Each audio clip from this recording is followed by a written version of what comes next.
Salut à tous, c'est Baptiste et je suis très heureux de vous retrouver aujourd'hui pour un premier épisode de la nouvelle saison du Podcyclette, le podcast consacré au cyclisme sur route. Et pour ce premier épisode de l'année 2024, nous allons parler des Strade Bianche.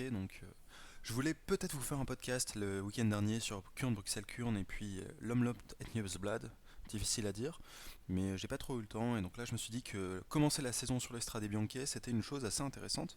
Et donc c'est ce qu'on va faire, donc c'est quand même la première grande course de classique à part le week-end d'ouverture, qui sera cette fois-ci en Italie, avec surtout le retour à la course de certains compétiteurs, on en parlera un peu plus tard, mais c'est le retour à la course de Tadej Pogacar par exemple.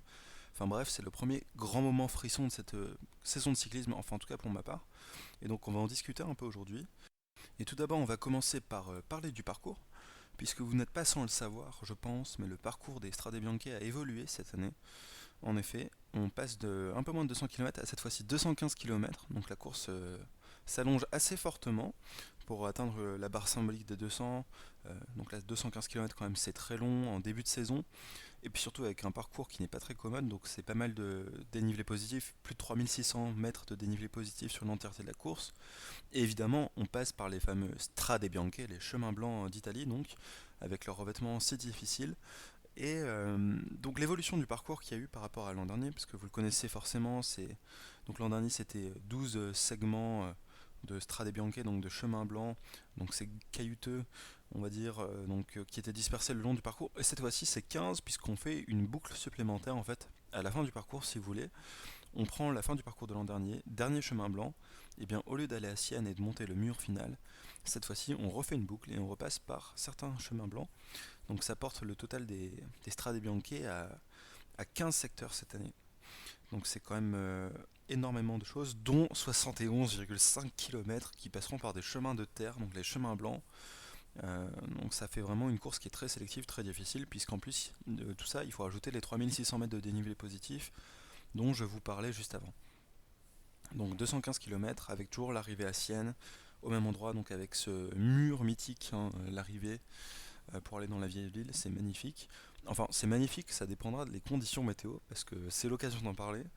La météo n'est pas très clémente ces temps-ci en Europe, et l'Italie n'est pas épargnée, donc il fait moche chez vous, mais aussi en Italie. Il y a de la pluie qui est annoncée, notamment dans les jours qui arrivent, peut-être même samedi même, pour les courses hommes et femmes. Donc de la pluie qui pourrait jouer sur le scénario de course. Donc je peux pas vous dire exactement si ça sera trempé ou pas. Là j'ai regardé un petit peu sur les posts sur internet que sont postés par les équipes des coureurs, par les coureurs même, on voit que c'est un peu humide. Enfin, on verra que cette année, ça ne sera pas aussi poussiéreux que les années précédentes, puisque c'était quand même des images mythiques. Les Strade Bianche, vous voyez les coureurs qui roulent sur ces graviers. Évidemment, il y a un panache de fumée qui s'élève derrière eux. Cette année, je ne pense pas que ça sera le cas, puisque, étant donné que les graviers sont un peu plus mouillés, il n'y aura pas de poussière. Et puis même s'il pleut même sur la course, ça peut même faire des conditions plus difficiles, avec un terrain qui sera moins praticable, donc là ça pourra sourire aux coureurs les plus adroits. Mais donc, météo à surveiller qui va jouer un rôle très important dans la course, je pense. Si elle y a de la pluie, ça sera totalement différent des années d'avant. Il me semble qu'il y a eu une seule édition des Strade Bianche où il y a eu de la pluie. Oui, vous savez, c'est une course qui est assez récente, seulement depuis 2007 il me semble en tant que professionnel, donc puisqu'il pleut pas tant que ça en Italie, il n'y a pas eu beaucoup d'éditions avec de la pluie. Mais donc la météo sera un facteur déterminant sur le scénario de la course. Et puisqu'on parle de scénario de la course, on va rapidement parler des années précédentes, de voir ce qui s'y était passé. Je vais revenir sur les 3 dernières années qui étaient quand même des courses assez sensationnelles. Donc 2021, c'est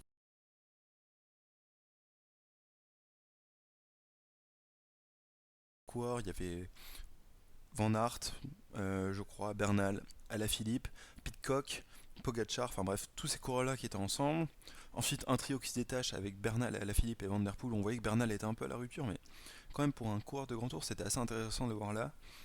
Et puis dans la montée finale, il y a l'ami Mathieu qui lâche une patate dont il est le seul connaisseur. Il lâche tout le monde, même Alaphilippe qui était très fort à ce moment-là, n'a pas pu le suivre. Donc victoire en solitaire de Van Der Poel devant Alaf et puis Egan Bernal.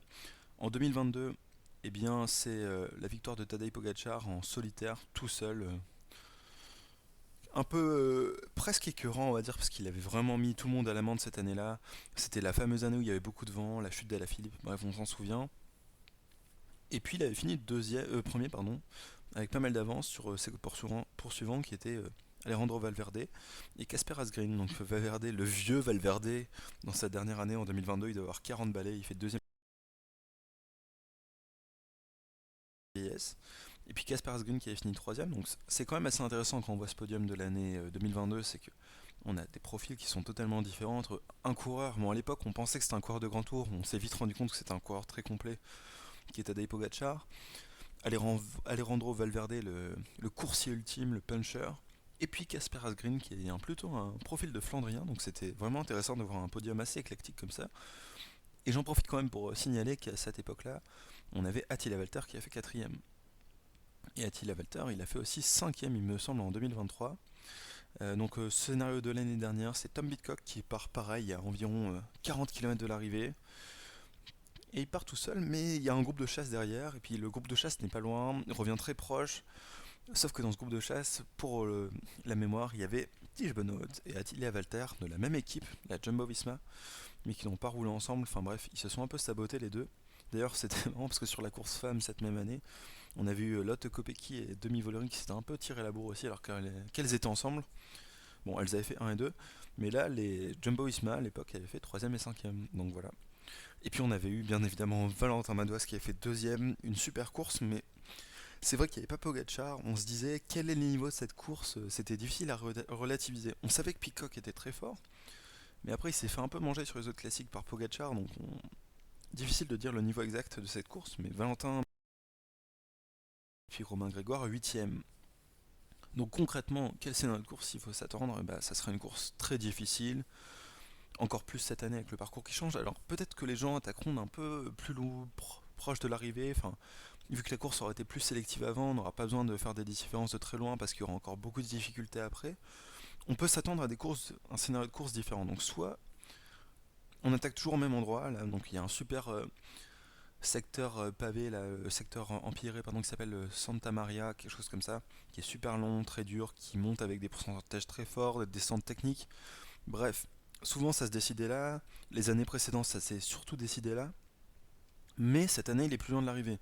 Donc est-ce que les gens vont continuer à attaquer à cet endroit-là alors qu'il y a plus de différence après?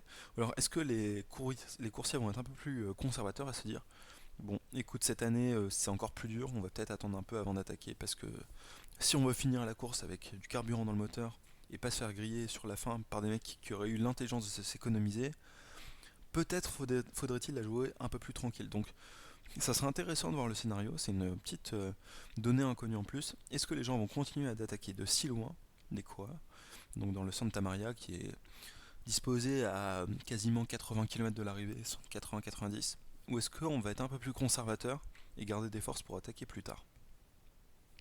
Donc ça sera tout le sel de cette course. Et pour parler du sel de cette course, on va parler des coureurs, puisque ce sont les coureurs qui font la course. Pour ça, j'ai mes petites habitudes, c'est-à-dire que je regarde sur Winamax les cotes des différents coureurs, on en discute, et puis en fonction des cotes, on peut dire quelles sont les stratégies de chacune des équipes, et c'est toujours intéressant d'avoir l'avis des bookmakers quand même, puisque il y a des grosses sommes d'argent en jeu pour eux, donc c'est des gens qui sont souvent assez forts dans leurs analyses. Donc c'est vraiment pas une recommandation à parier. Vous pariez si vous en avez envie, mais pour moi c'est plutôt un outil sur lequel m'appuyer pour faire ma présentation de la course et des coureurs. Et donc en parlant de favoris, il y a un seul favori, on va pas faire durer le suspense, c'est Tadej Pogacar pour sa course de reprise qui est coté à 1,75 par les bookmakers. Je sais pas si vous vous rendrez compte de ce que ça représente 1,75, c'est-à-dire d'après les bookmakers, il y a plus d'une chance sur deux que Tadej Pogacar remporte la course. Pardon. Euh, Ça veut dire que sur un peloton de 150 coureurs, il y a un mec qui a plus d'une chance sur deux de gagner la course. Et c'est Tadej Pogacar, mais c'est totalement évident. Bon, déjà, c'est un ovni, il est très fort, etc. Il a gagné l'an dernier. Il a pas gagné l'an dernier, pardon, c'était le petit lapsus. Il a gagné en 2022, tranquillou, franchement, tout seul, tout du long, pendant 45 bornes, aucun problème. Et puis l'an dernier, il l'a pas faite. Parce que l'an dernier, il avait un programme de course différent. L'an dernier, il a quand même, sur sa course de reprise, c'était une course assez similaire. C'est cette course en Espagne, la Yen Paraíso Interior, enfin je le dis probablement très mal, mais vous savez, c'est une course qui ressemble un peu avec quelques chemins blancs aussi. Et il avait écrasé, voilà. Donc là, c'est sa course de reprise aussi, mais c'est pas trop un problème chez Tadej Pogacar. En général, il arrive à être en forme dès sa course de reprise, parce que cette année, il a un programme un peu différent, puisque monsieur a décidé de doubler Tour d'Italie et Tour de France. Il n'a pas repris sur le Tour de l'UAE comme c'est dans son habitude, donc ça va vraiment être sa course de reprise. On ne connaît pas son état de forme, mais on est quasiment certain qu'il est en forme et qu'il va tout défoncer sur cette course. C'est pour ça que c'est l'énorme favori à 1,75. Et un élément qui fait que c'est un énorme favori à 1,75, c'est aussi qu'il a une équipe de fous furieux, tout simplement. Donc dans la UAE, on a l'équipier modeste, donc Domen Novak, le Slovène aussi. Bon, il est chaud, mais c'est un équipier, voilà. Et ensuite, on a la ribambelle de jeunes, donc là c'est Yann Christen, Filippo Baroncini, Isaac Del Toro.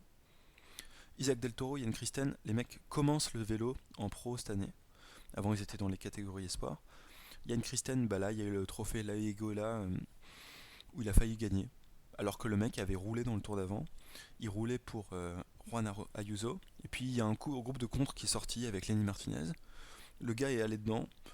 Et il a suivi Lenny Martinez quasiment tout du long. Il a même contré, etc. Alors qu'il avait roulé dans le tour d'avant et que c'est sa première année pro. Donc Yann Christen qui avait déjà des très beaux résultats en espoir. Bon bah là c'est fou. Il est très fort. Donc un équipier de poids. Isaac Del Toro, bon, qui a brillé en début de saison au Tour Down Under, qui a déjà gagné. Pareil, première année.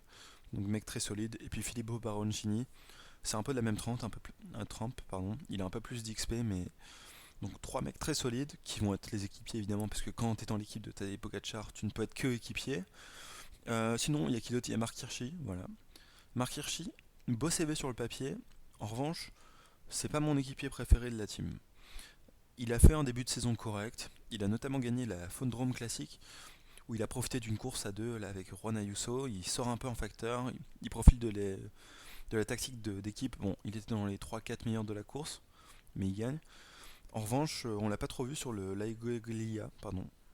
On pensait qu'il allait être là avec Ayuso, Christen et tout. On se dit même, Christen va rouler pour Hirschi. Et non, il a un peu disparu. Donc voilà. Marc Hirschi, je ne sais pas trop quoi en penser. Et puis sur l'Estrade Bianche, il a jamais brillé non plus. Enfin, il a participé que 2 fois, mais il a jamais brillé. Donc bon équipier, mais sans plus. En revanche, on arrive sur le dernier mec qui est dans l'équipe, et qui est Tim Wellens. Tim Wellens, qui est peut-être mon favori numéro 2 pour cette course. Et dans les bookmakers, j'ai regardé, je pense qu'il est très bien coté. Oui, bon, bah c'est le favori numéro 3 coté à 10. Pour moi, c'est mon favori numéro 2, Tim Wellens. Pourquoi? Bon, déjà parce que il va pouvoir jouer dans le jeu d'équipe avec Tadej Pogacar. D'ailleurs, ils vont peut-être faire un doublé. Hein, je vous l'annonce tout de suite. Ça serait pas impossible parce que la concurrence en face n'est pas si forte. Et puis Tim Wellens, déjà sur l'Estrade Bianche, c'est un monstre. Donc son meilleur résultat, c'est 3ème. C'est en 2017, donc ça remonte. En revanche, depuis, il n'a jamais fait en dehors du top 15 quand il a participé. Donc ça vous montre la qualité du monsieur. Et puis bah, cette année, Tim Wellens, c'est top 5 dans des courses en Espagne, notamment la Classique Cayenne dont je parlais tout à l'heure, là, Interior, où il a fait 4ème, voilà. Et puis il a surtout été monstrueux sur le week-end d'ouverture en Belgique, pardon, où il a fait 2ème de Kurn, voilà, et 12ème du Wet Newsblad, mais Wet Newsblad, on l'a vu un moment remonter là dans le mur de Gramont, c'était super impressionnant. Franchement, je pense que Tim Wellens est dans une forme comme rarement. Donc vous le mettez à côté de Tadej Pogacar dans cette course-là, la UAE va faire un carnage. En fait, je vois pas trop comment il pourrait perdre avec ces deux gars-là. Donc c'est pour ça que c'est de mes deux favoris, personnellement. Donc Tadej Pogacar, côté à 1,75 je le rappelle, et Tim Wellens, côté à 10. Ensuite, on passe au favori numéro 2, qui est Tom Pidcock, qui est côté à 9. Donc Tom Pidcock, on en a parlé, c'est le vainqueur de l'an dernier. Et puis, il avait fait une autre participation. Pour sa première participation, il avait fait 5ème. Donc concrètement, en plus c'est un cyclo-crossman, donc super à l'aise. L'an dernier, il avait fait notamment pas mal de différences dans les descentes. Parce que les descentes en gravier, c'est pas si facile que ça, mais lui, c'est un boss dans tout ce qui est technique, donc aucun problème pour lui. Ce qui m'inquiète un peu pour Tom Pidcock, c'est son début de saison. Tour d'Algarve, on l'a vu un petit peu, mais pas incroyable, quoi. Pas du tout au niveau de Remco ou Daniel Felipe Martinez. Et puis sur l'Homme-Lope, on l'a vu là le week-end dernier. Il était dans le groupe qui est sorti, qui était fort. Donc il était quand même parmi les plus forts, mais c'était peut-être le moins bon du groupe. Il était souvent à la ramasse, un peu traîné dans les monts, bref. il me semble pas tenir une forme olympique, pour être tout à fait honnête. Et donc, surtout que s'il a dit que cette année, il voulait un peu s'orienter sur le général du Tour de France. Donc, moi, je pense qu'il sera un peu moins fort que l'an dernier, Tom Pidcock. Mais bon, évidemment, ça reste quand même un favori à ne pas écarter. Il est coté à 9. Et il a quand même une belle équipe. Donc la Ineos qui vient avec Tymon Arensman, Geraint Thomas, Kwiatkowski, Sheffield par exemple, notamment. Bon, si on passe sur Arensman, Tour d'Algarve, il était là, bon, il s'est un peu montré, mais on l'a pas trop vu. Sur l'Estrade, il a jamais rien fait. Geraint Thomas, alors il a participé au Tour d'Algarve, je ne le savais pas. Son meilleur résultat, c'est 40ème sur le contre-la-montre. Voilà. Je me suis rendu compte de ça en préparant l'émission. Donc totalement passé à travers. Après, c'est peut-être le but, il voulait peut-être faire des jours de course. Mais donc il prépare le Giro. Et je ne pense que c'est plutôt. Il vient sur le Giro parce que le Giro va passer par les chemins blancs. Donc il va venir sur l'Estrade Bianche. Je pense qu'il va jouer un petit rôle d'équipier. Il a déjà fait 12ème en 2019, mais je suis pas certain qu'il pèse sur la course. C'est un coureur très solide, mais j'ai l'impression que Geraint Thomas, c'est quand même un coureur de pic de forme, pour des vrais pics de forme, pas des pics de forme à la Pogacar toute l'année. Et je pense que son vrai objectif, c'est le Giro, et que jusque-là, on va le voir monter en puissance doucement, donc je pense que ça sera juste un équipier.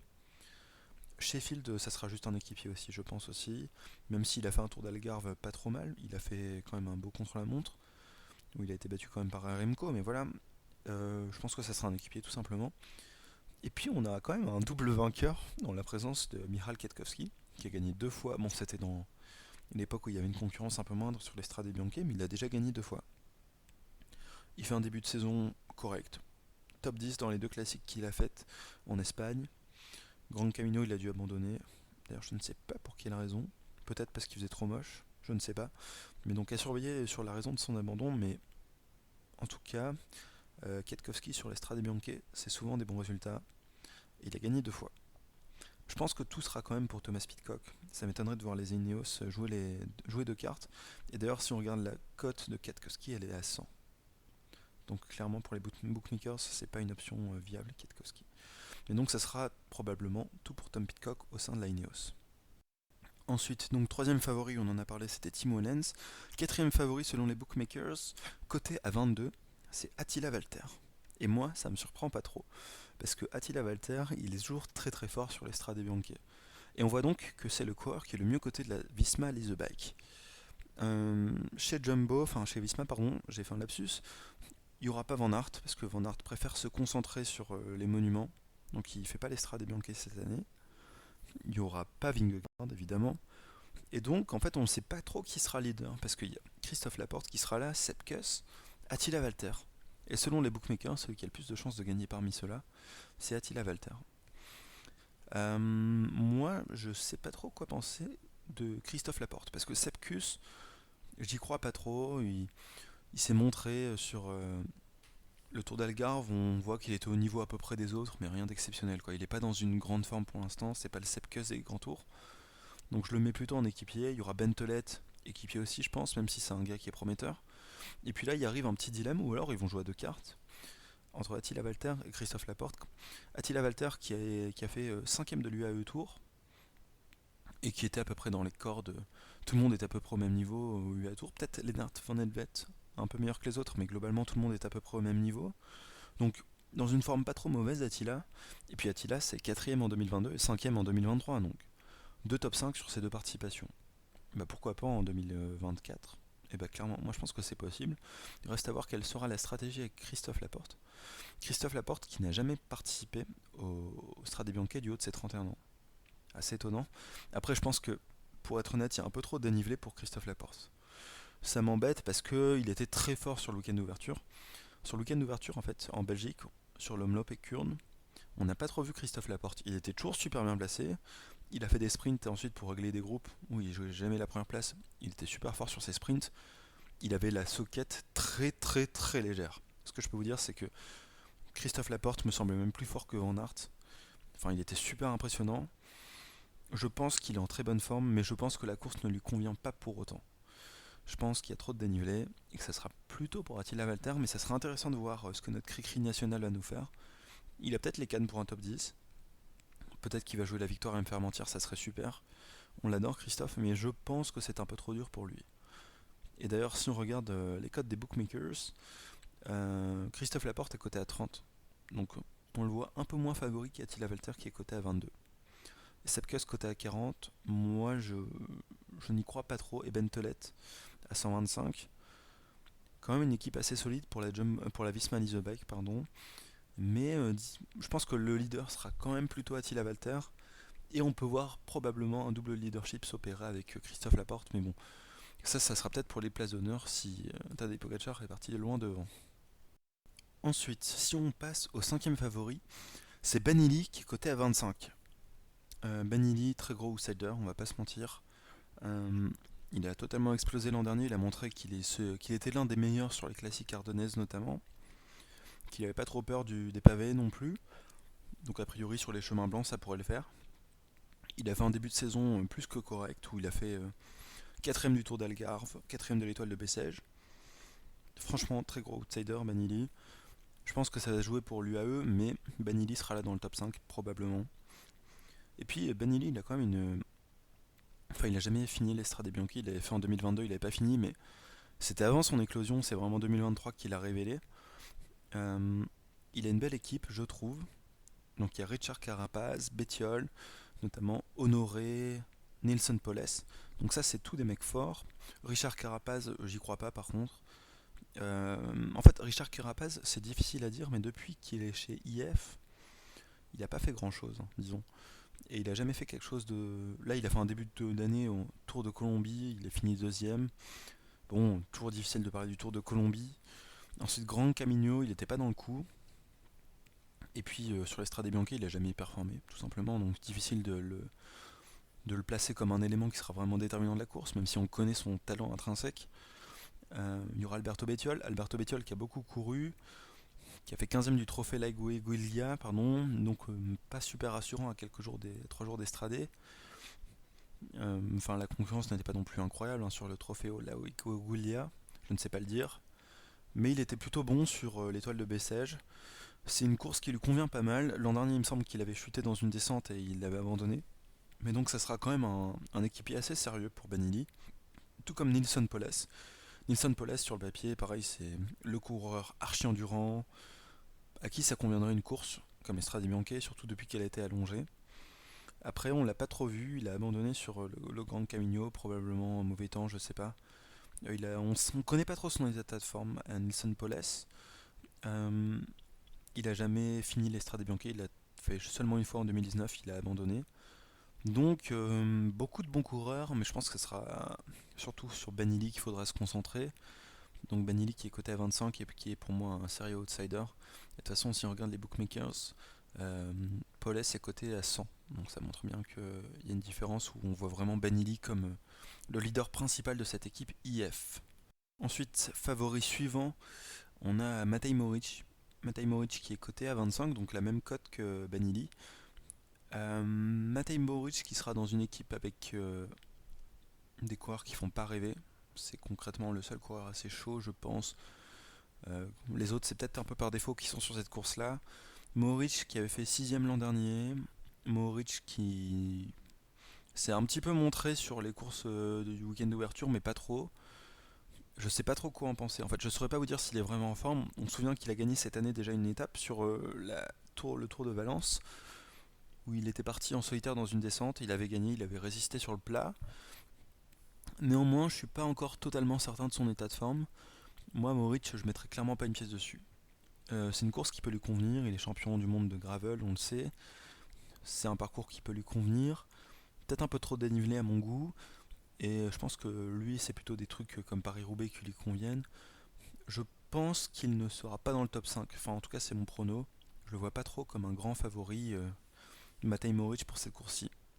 Désolé pour lui. Et puis, il y a un troisième homme qui est coté à 25. Cet homme, il a 21 ans. Il a fait 8ème l'an dernier. Et surtout, il est français.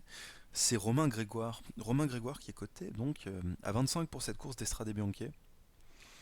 Moi, j'aime bien l'équipe Groupama FDJ. C'est peut-être mon équipe de cœur. Et ils arrivent avec une belle équipe, avec des états de forme un peu différents. Donc dans l'équipe, il y aura Madouas qui a fait 2ème l'an dernier, mais qui arrive dans une forme pas incroyable. En fait, je crois qu'il a chuté, si j'ai pas de bêtises, plus tôt dans la saison. Et là, on l'a vu sur le week-end Drôme-Ardèche, là, il était totalement absent. Il a fait 39e et 40e, voilà, tout simplement. C'est dommage parce que sur le papier, c'est vraiment la course qui lui convient, je pense, Valentin Madouas. Ce mec, c'est un gars d'Ardennaise, de Flandrienne aussi, de tout ce qui est long, dur, pas trop pentu trop longtemps, ça lui convient vraiment. Pour moi, le Tour des Flandres, c'est sa course vraiment de prédilection. Et bah là, on est un peu sur un truc assez similaire, surtout depuis que ça a été allongé, parce que je pense que c'est vraiment la qualité principale de Valentin Madouas, l'endurance. L'an dernier, il nous a fait rêver en étant deuxième et on pensait même qu'il pouvait gagner. Cette année, j'ai un peu du mal à croire en lui, à cause de son état de forme tout simplement. Mais c'est dommage. Donc je disais, il y a Romain Grégoire qui est coté à 25. Romain Grégoire qui a fait un très bon début de saison, qui s'est montré assez à son avantage sur le Tour des Alpes-Maritimes, qui a fait deuxième de la Faune Ardèche classique. Voilà. Et puis 11e du trophée Laiguguelia, je sais toujours pas le dire, pardon. Mais ça, c'était au profit d'un scénario de course. Et ce scénario de course, il a sacré Lenny Martinez. Lenny Martinez qui va finalement aussi participer au Strade Bianche. Euh, je pense qu'au début de la semaine, c'était plutôt Stefan Kung qui était pressenti. Mais au vu de ce qui s'est passé sur le trophée Laiguguelia, je sais plus le dire, désolé, je m'excuse, et de la victoire donc de Lenny Martinez en costaud, bon, on va dire que la concurrence n'était pas très grande. Il y avait que Juan Ayuso, mais Juan Ayuso il n'était pas dans le bon groupe. Il a battu des gars moyens, on va dire, mais il a battu avec un certain panache. Moi, j'adore le caractère de Lenny Martinez. C'est vraiment un mec qui lâche rien et qui a déjà gagné 2 fois cette saison. Lenny Martinez, je crois qu'il n'a jamais fait l'Estradé, donc ça va être difficile pour lui de découvrir, mais il a vraiment une forme en ce moment excellente. Donc j'ai hâte de voir ce que va faire le binôme Martinez-Grégoire. Le leader, ça sera Grégoire, je pense. Martinez est un peu trop tendre peut-être, mais il va clairement être là longtemps. Et surtout, il va rien lâcher. Donc Romain Grégoire qui est coté à 25. Et puis si on descend, Lenny Martinez et Madouas qui sont tous les deux cotés à 75. Sur le papier, Madouas c'est celui à qui ça convient le mieux, mais il a un état de forme assez mauvais. Romain Grégoire, ça lui convient très bien aussi, et on a vu qu'il était plutôt en forme, donc c'est pour ça qu'il est coté à 25. Et puis Martinez, c'est un peu la surprise. En tout cas, moi, comme toujours, cette équipe Groupama FDJ, enfin comme ces dernières années, ça me hype vraiment beaucoup. J'ai hâte de voir comment nos coureurs vont. Je dis nos coureurs parce qu'ils sont français, vont courir cette année, et hâte de voir si on peut pas propulser Romain Grégoire sur un petit top 5 par exemple, ça serait très bien. On va pas trop s'épancher sur les autres favoris, on va juste s'arrêter à ceux qui sont cotés à 30. Donc à 30, il y a Christophe Laporte dont on a déjà parlé, et ensuite il y a Daniel Felipe Martinez. Et ça c'est intéressant, parce que Daniel Felipe Martinez, il a fait un début de saison tonitruant, où il a fini deuxième du classement général du Tour d'Algarve, euh, tour où il y avait donc Remco Evenepoel qui a gagné. Evenepoel a gagné grâce au chrono, en fait, mais sur les deux arrivées en ascension, euh, Martinez a su être meilleur que Evenepoel. Et pourtant, Evenepoel, je pense, était déjà en bonne forme. Donc c'est-à-dire que Daniel Felipe Martinez est probablement en très bonne forme actuellement. Le seul souci, c'est qu'il a fait l'Estrade Bianche une seule fois, et c'était il y a 7 ans. Il avait 20 ans, il était assez tendre. Bon voilà, ça n'a plus rien à voir avec le coureur qu'il est aujourd'hui. Je pense qu'il est en très bonne forme. Reste à voir si techniquement il va tenir la route et si sur les choses de placement, etc., il va être au point. Mais je pense que c'est un coureur qu'il ne faut pas écarter. Sachant qu'il a dans son équipe aussi des gars comme Lennart Kemna. Kemna qui a commencé sur le Tour de Valence mais qui était totalement fantomatique. Je ne sais pas si on pourra vraiment compter sur lui. Même si sur le papier c'est une course qui lui convient bien, lui qui est très fort et endurant. Et puis il y aura aussi Sergio Higuita. Higuita qu'on a vu pas trop mal sur le Tour d'Algarve. Qui a déjà fait top 10 d'Estrade Bianche. À mon avis, ce sera quand même pour Daniel Felipe Martinez. Donc, qui est coté à 30. Si on regarde Higuita, il est coté à combien? Eh ben, il est coté à 125. Donc, oui, clairement, le favori pour les bookmakers, c'est aussi Daniel Felipe Martinez au sein de cette équipe Bora. Donc, je voulais en parler parce que je pense que c'est assez intéressant de parler de ces coureurs-là. Donc, ça, c'était les favoris qui sont cotés à 30. Là, je vais passer rapidement à la start list, dire ce qu'on pense des équipes dont on n'a pas eu l'occasion de parler. Il y a la Alpecin qui est donc sans Mathieu Van Der Poel. Je pense pas qu'ils vont faire grand chose. On a des mecs assez forts normalement, Quinten Hermans, Gogol, Gianni Vermeersch, mais bon, c'est pas des coureurs qui sont en très grande forme, donc moi j'y crois pas trop. La Arkea, j'en parle parce qu'il y a Kevin Vauquelin, mais le reste autour c'est assez faible. Et puis Kevin Vauquelin, j'aimerais bien qu'il performe, mais je suis pas encore convaincu que ça sera sur cette course-ci. Donc désolé Kevin, pardon, mais je te vois pas trop performer. S'il te plaît, fais-moi mentir, j'aimerais trop que tu fasses un top 10, mais je le vois pas trop pour la Arkea cette course-ci. Cofidis, on en parle vite fait parce qu'ils sont français. Il y a Guillaume Martin et Axel Zinglet principalement. Mais bon, c'est pas vraiment. Peut-être que Guillaume va réussir à s'accrocher. Axel, Axel, pour l'anecdote, je l'ai croisé dans le train juste avant l'Omloop et Kurn, Bruxelles-Kurn. J'ai discuté un peu avec lui. Il faisait un beau début de saison. Je pensais qu'il allait performer en Belgique, mais bon, les conditions de course ont fait qu'il n'a pas performé. Ça sera intéressant de voir ce qu'il va faire, mais bon, je ne pense pas qu'ils feront un très bon résultat, les Cofidis. Une autre équipe française, mais qui est un peu plus intéressante cette fois-ci, c'est la Decathlon AG2R. Alors, il y aura Benoît Cosnefroy, Paul Lapera, Bastien Tronchon, Andrea Vendrame, Nance Peters. Et j'ai regardé qui étaient les favoris. Et bah, Bastien Tronchon est coté à 40. Ça me fait plaisir. Je suis un peu surpris pour être honnête. Je le pensais pas à côté si bas. On voit qu'un Cosnefroy par exemple est coté à 150, qu'un Vendrame est 250. Bastien Tronchon est en bonne forme. Clairement, il a fait un bon début de saison. Moi, je pense que c'est un coureur qui a beaucoup d'avenir. Pareil pour Paul Lapera d'ailleurs, dont on peut parler. Il a que 21 ans. On va le laisser un petit peu se faire à ses aises. Moi, je pense qu'il peut faire un top 15. Je suis vraiment très pressé de voir ce qu'il va faire. C'est peut-être un peu tôt. Peut-être dans les années qui viennent, il pourra peser sur la course de manière plus forte. Mais Tronchon, Lapera, vraiment à surveiller pour les années qui viennent. L'Intermarché Wanty, il n'y a pas Rui Costa. Rui Costa qui avait fait, je crois qu'il est blessé, qui avait fait une très belle course l'an dernier, donc on verra ce qu'ils vont pouvoir faire avec Lorenzo Rota par exemple, mais bon. Voilà, là Israël. Alors Israël, il y a quand même Dylan Tuns à surveiller, Simon Clark qui performe souvent, enfin il me semble que c'est le genre de course où il peut performer, en tout cas sur les Strade Bianche. Il a déjà fait 2 fois 8ème, voilà. Mais bon, peut-être que Simon Clark c'est plus vraiment ses grandes années, le monsieur a 37 ans. Il n'a pas fait un début de course de saison pardon, fou. Il y a Stephen Williams aussi. Alors Stephen Williams, qui a marqué de très gros points à l'UCI tout début d'année parce qu'il a fait un tour Down Under assez incroyable. Et par contre sur le week-end de Ardèche Drôme, aux abonnés absents. Donc moi j'ai un peu du mal à y croire à Stephen Williams, surtout qu'il a jamais stradé. Donc ça sera plutôt pour Dylan Tuns. Dylan Tuns qui a fait un début de saison, il n'a pas fait de belles places, mais on l'a vu à l'avant. On a vu qu'il était présent, qu'il avait un état de forme pas dégueu. C'est une course qui peut lui convenir. On verra ce qu'il va faire. Du côté des bookmakers, qu'est-ce qu'on en pense de la Israël? On en pense qu'ils sont pas très bien cotés. Et le premier Israël dans les cotes de Winamax, je suis en train de gagner du temps parce que je descends là, c'est Stephen Williams à 150, donc ça montre bien que c'est clairement pas l'équipe qui va peser sur la course du point de vue des bookmakers. Là, on a quelques équipes qui vont s'enchaîner qui sont assez intéressantes. Il y a la Lidl Trek. La Lidl Trek, je pense qu'ils sont pas très bien cotés individuellement parce qu'il n'y a pas un gros favori. En revanche, moi je les vois bien peser sur la course. Tout d'abord, on a Andrea Baggioli que je vois bien peser. Il a fait un début de saison un peu fantomatique, mais il était pas trop mal, je pense, sur les Strade Bianche en 2023. Et puis surtout, on a Quinn Simmons. Quinn Simmons, début de saison fantomatique. En revanche, le bonhomme a fait 7ème en 2022, 12ème en 2023. C'est pareil, c'est le type de course qui lui convient. Il est très résistant, il n'a pas peur des classiques.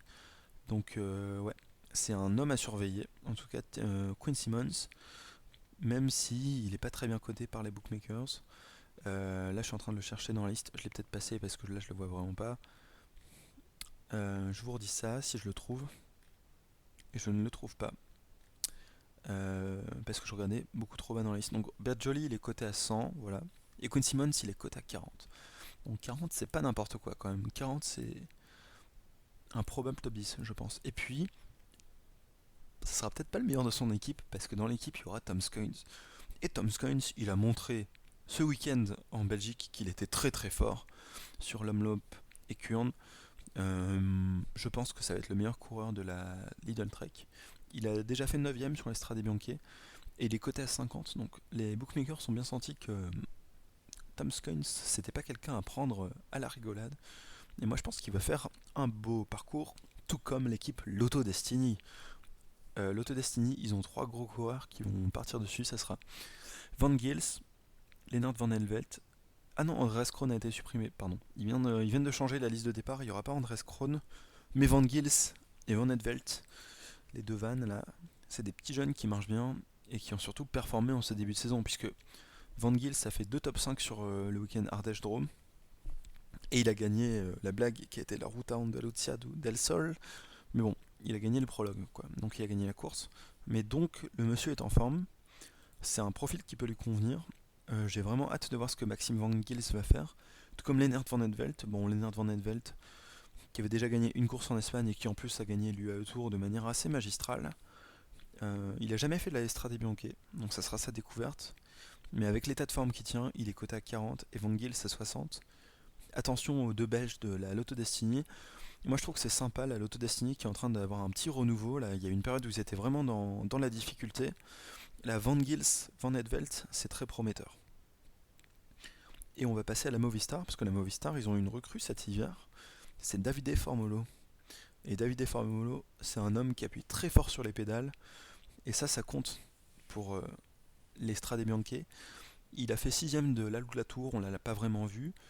Bon, de toute façon, l'Alou Tour, j'en pense pas grand chose. Mais surtout, il a déjà fait 2ème d'Estrade Bianche en 2020. Et l'an dernier, il était encore 9ème. Donc, gros concurrent. Davide Formolo, on verra dans quel état de forme il est, mais sur le papier, c'est une course qui lui convient très bien. Et puis il y aura Ivan Garcia Cortina aussi, qui sera à surveiller un petit peu, qui a fait un bon week-end en Belgique. Il y a peut-être un peu trop de dénivelé pour lui, Garcia Cortina, donc je verrai plutôt Formolo. Mais on verra ce que cette équipe comme Movistar va faire. Bon, après, ils sont cotés à 100 pour David et Formolo. Et il y a Carlos Canal qui est coté à 150, d'accord. Ok. Mais sinon, Garcia Cortina, lui, de son côté, il est coté à 400. Donc, ouais. Les bookmakers pensent que c'est trop dur pour lui, clairement. Ensuite, bon, je suis désolé, on parle de beaucoup d'équipes, mais c'est parce qu'il y a beaucoup d'équipes intéressantes. Gros morceau, Soudal Quickstep. Que va faire la Soudal Quickstep avec Julien et Casper, notamment. Il y aura Maurice Van Sevenant qui va être bon équipier, et puis il y aura nos deux petits rookies, les Français, là, Paul Magnier et Antoine Huby, qu'on a vu assez en forme les deux, surtout Paul Magnier. Ça sera des équipiers, hein, très clairement.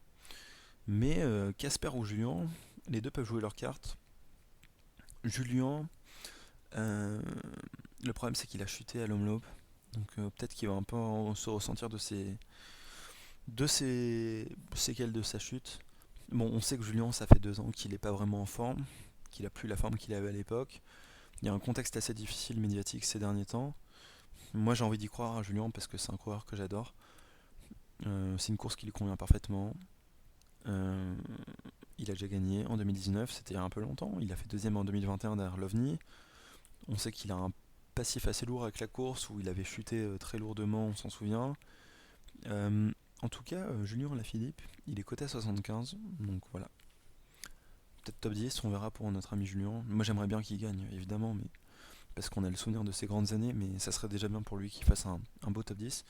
Et puis Casper Asgreen, qu'on a un petit peu vu dans le week-end belge, mais pas trop. Qui avait quand même fait partie d'une échappée à un moment là. Casper Asgreen, donc je vous en ai parlé en introduction, il a déjà fait 3ème d'Estrade Bianche en 2022. Donc sur le papier, un profil qui lui convient aussi. On verra ce qu'il peut faire. Et lui, il est coté, donc Casper Asgreen à 100. Donc pareil, on le voit pas trop faire mieux que top 10, top 15. On va vite aller sur la team DSM, parce que la team DSM, ça sera autour de Romain Bardet, Warren Barguil. Donc nos Français, les deux grimpeurs en quête de rédemption, en quête de nouveaux résultats. Barguil qu'on a vu un peu sur la faune Drôme. Bardet qui est un peu plus en retrait. Je pense que les deux vont pas faire grand chose. Bardet il a fait 2ème en 2018 quand même. C'était une autre époque, c'était le grand Bardet, mais qu'est-ce qu'ils vont pouvoir faire? Barguil il a fait 8ème en 2014. Bon oui, 2014 c'était une éternité. Sur le papier c'est une course qui leur convient bien, mais malheureusement nos coureurs français sont plus vraiment dans la forme de leur vie en ce moment, donc c'est pour ça que Bardet est coté à 100 et puis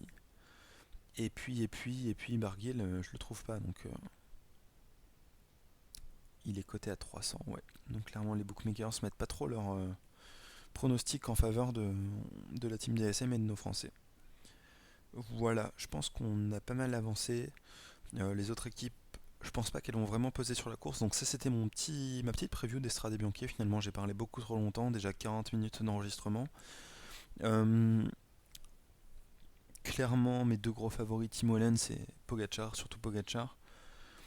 Je pense qu'on va peut-être avoir un stomp comme on dit, c'est-à-dire Pogacar qui tue le suspense peut-être. Mais est-ce qu'on peut s'intéresser à la course pour la troisième place, la deuxième place? Peut-être que Pogacar aura des soucis techniques, peut-être qu'il fera pas beau. On peut penser ce qu'on veut. Bon, clairement, Pogacar va être l'énorme favori. On peut s'amener à rêver pour un scénario de course intéressant pour les places d'honneur. Ou pourquoi pas, même pour la victoire, s'il se passe des choses un peu étranges sur la reprise de Pogacar, sur les conditions météo climatiques, pardon. Mais donc, moi j'ai très hâte de voir ce que les Français vont faire en tout cas. Je les vois pas gagner, mais j'ai hâte de voir si on peut pas aller décocher des belles places avec nos petits espoirs de la Décathlon, avec Grégoire, Martinez et Madouas pour la Groupama, avec Alaf peut-être, le retour d'Alaf dans la Soudal. On verra aussi le petit tandem de la DSM et puis Christophe Laporte, une grosse inconnue, qui est bien coté mais grosse inconnue, Christophe Laporte. Donc voilà, j'ai très hâte que cette course se passe. On en débriefera peut-être plus tard, mais je vous souhaite à tous une super course. Et puis à bientôt pour un prochain épisode du Podcyclette. Salut!